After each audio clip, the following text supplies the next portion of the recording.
Bismillahirrahmanirrahim. Assalamualaikum warahmatullahi wabarakatuh. Puji syukur kehadirat Allah Subhanahu wa Ta'ala, dan salawat serta salam marilah kita limpahkan kepada junjungan kita, yaitu Nabi Muhammad SAW. Yang terhormat kepada dosen mata kuliah Organisasi Manajemen Bisnis, yaitu Bapak Dr. Acep Samsudin, SSOS MMMA. Di sini kami kelompok 11 akan mempresentasikan mengenai materi perilaku organisasi beserta ruang lingkupnya. Sebelumnya, perkenalkan, nama saya Tila Lasari dan ada rekan saya yaitu Restu Nurapni, Azmi Nabila, Gita Novitasari, Hanin Muhaiminu, Firda Putriana Ulfa, dan Najma Alifia Hidayat. Di materi perilaku organisasi beserta ruang lingkupnya ada beberapa poin yang akan kami sampaikan, yaitu pengertian perilaku organisasi, manfaat perilaku organisasi, elemen-elemen perilaku organisasi, ruang lingkup perilaku organisasi, dan prinsip-prinsip perilaku organisasi. Materi pertama akan disampaikan oleh Najma Alifia mengenai pengertian perilaku organisasi. Pengertian perilaku organisasi. Perilaku organisasi dapat diartikan sebagai kajian ilmu tentang individu-individu untuk mendapatkan informasi mengenai kebiasaan, tingkah laku, cara kerja, dan berbagai dinamika dampak keterlibatan individu dalam suatu organisasi. Perilaku organisasi merupakan komunikasi antar individu dengan individu itu sendiri, individu dengan individu lain, individu dengan kelompok atau organisasi, serta individu dengan lingkungan, sehingga kegiatan organisasi sangat erat hubungannya dengan individu. Oleh sebab itu, kesuksesan suatu organisasi ditunjang dari pengelolaan sumber daya manusia di dalamnya. Baik, di sini saya akan menjelaskan tentang manfaat dari perilaku organisasi. Ada beberapa manfaat dari mempelajari perilaku organisasi, antara lain yaitu yang pertama, perilaku organisasi akan bertindak sebagai map untuk kehidupan anggota yang ada di dalam organisasi. Yang kedua, melakukan penelitian yang sistematis dan berguna untuk memahami dan juga memprediksi kehidupan organisasi tersebut. Yang ketiga, perilaku organisasi akan membantu setiap individu dalam memahami perilaku mereka sendiri dan juga orang lain yang berada di dalam organisasi, sehingga bisa meningkatkan hubungan interpersonal antar setiap individu yang berada di dalam organisasi tersebut. Yang keempat yaitu membantu setiap manajer untuk memahami dan juga untuk mempengaruhi lingkungan dan juga kejadian atau masalah yang terjadi dalam setiap organisasi tersebut. Yang kelima, analisa perilaku organisasi tersebut bisa membantu mencegah terjadinya masalah yang terjadi dalam organisasi tersebut. Sekian dari saya, materi selanjutnya akan dijelaskan oleh teman saya. Untuk materi yang selanjutnya mengenai elemen-elemen perilaku organisasi.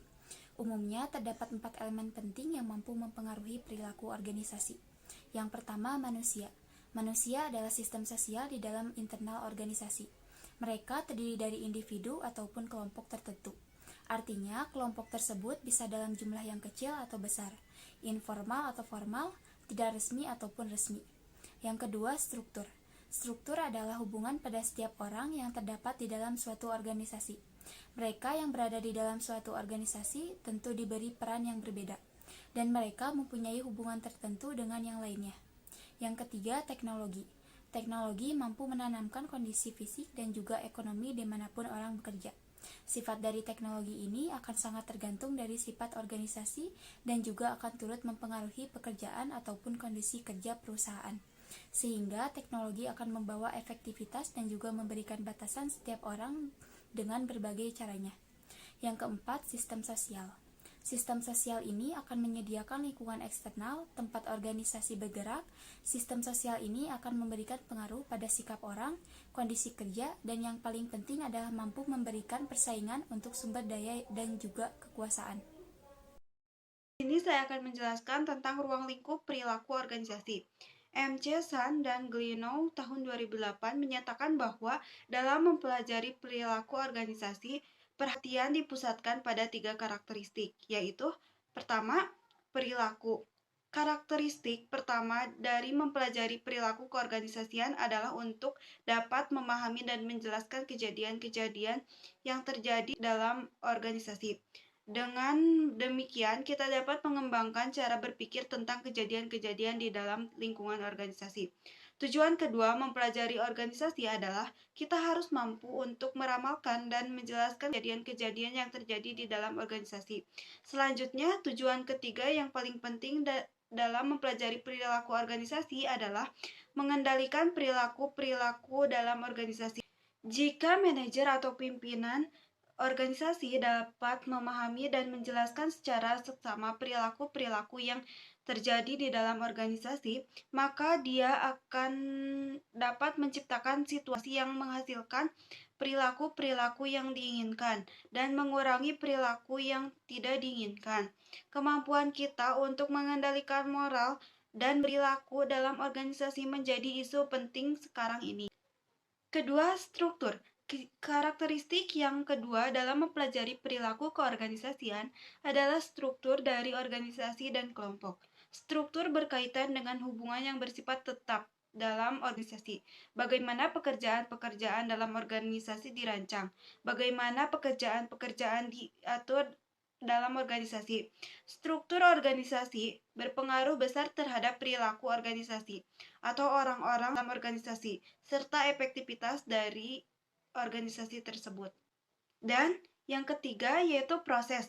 Karakteristik yang ketiga dari perilaku keorganisasian adalah proses organisasi.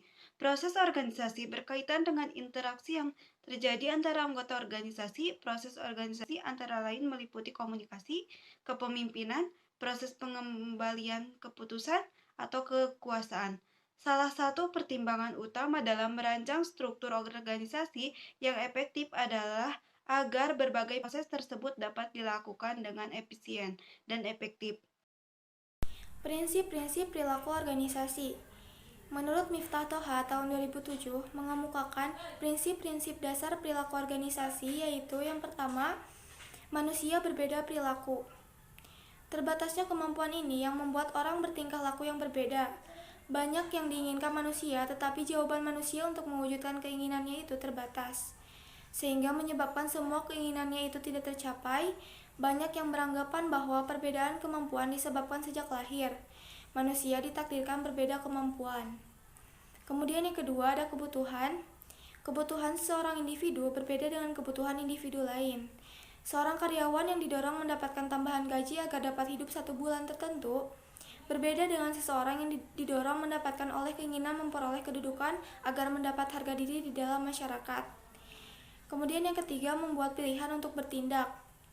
Teori ekspektasi berdasarkan atas proporsi yang sederhana, yakni bahwa seseorang memilih berperilaku sedemikian rupa karena ia yakin dapat mengarahkan untuk mendapatkan hasil tertentu. Kemudian yang keempat, pengalaman. Memahami lingkungan adalah suatu proses yang aktif di mana seseorang mencoba untuk membuat lingkungannya mempunyai arti baginya. Proses ini melibatkan individu mengakui secara selektif aspek-aspek yang berbeda dari lingkungan-lingkungan, menilai apa yang dilihatnya dalam hubungannya dengan masa lalu, dan mengevaluasi apa yang dialaminya itu dalam kaitannya dengan kebutuhan-kebutuhan dan nilai-nilainya. Yang kelima, reaksi senang atau tidak senang. Perasaan senang atau tidak senang ini akan menjadikan seseorang berbuat yang berbeda dengan orang lain dalam rangka menanggapi suatu hal. Seseorang bisa puas mendapatkan gaji tertentu karena bekerja di suatu tempat tertentu, dan orang lain bisa saja tidak puas meskipun di tempat yang sama, disebabkan karena perbedaan reaksi, baik karena disebabkan perbedaan pengharapan ataupun sebab lainnya. Kemudian yang terakhir, keenam, sikap dan perilaku seseorang. Organisasi biasanya bisa saja mempengaruhi perilaku seseorang dengan cara mengubah satu atau lebih faktor-faktor penentu dari perilaku individu. Tetapi perilaku seseorang dipengaruhi oleh banyak faktor. Selanjutnya, perilaku organisasi bukan hanya sebatas mempelajari perilaku individu-individu di dalam sebuah organisasi saja, tetapi lebih dari itu, perilaku organisasi dapat dijadikan sebagai bagian dan strategi organisasi, yaitu bagaimana organisasi mampu memberdayakan individu untuk berperan aktif supaya tujuan organisasi dan pihak-pihak lain yang berkepentingan mencapai tujuannya. Kormi dan Edeveld dalam Reso Diharjo dan Handoko tahun 2000 menyatakan, setiap orang di antara kita mempunyai berbagai gagasan tentang bagaimana organisasi beroperasi berdasarkan pada pengetahuan jalanan dari pengalaman pribadi. Pengetahuan tentang bagaimana berorganisasi berfungsi meningkatkan kemampuan kita untuk mengantisipasi berbagai jenis masalah yang mungkin akan kita hadapi dalam pekerjaan dan pada saat yang sama akan memperbesar probabilitas keberhasilan kita dalam situasi tersebut. Terima kasih. Mungkin hanya itu yang dapat kelompok 11 sampaikan mengenai materi perilaku organisasi beserta ruang lingkupnya. Mohon maaf apabila masih banyak kekurangan dan kesalahan. Terima kasih atas perhatiannya. Wassalamualaikum warahmatullahi wabarakatuh.